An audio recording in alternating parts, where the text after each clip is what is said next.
తప్పితే ఆయన మాకు సఫరింగ్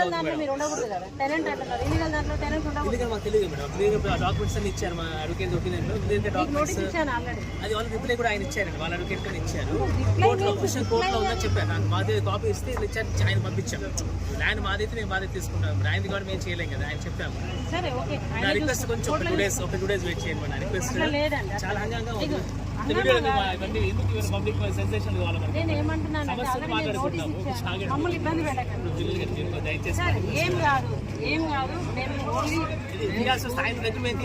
మండలంలో ఐలాపూర్ గ్రామంలో 119 సర్వే నెంబర్లో ఏదైతే ప్లాట్లు చేసి గవర్నమెంట్ ల్యాండ్లో అక్రమంగా ఎవరైతే ఎంక్రోచ్మెంట్ అయ్యారో వాళ్ళని రిమూవ్ చేయడం జరిగింది. అట్లనే 462 సర్వే నెంబర్లో ఒక 25 గుంటాస్ ఎంక్రోచ్మెంట్ అయి ఉన్నారు. ఆ ఎంక్రోచ్మెంట్స్ కూడా ఇవాళ కంప్లీట్ చేయడం జరిగింది.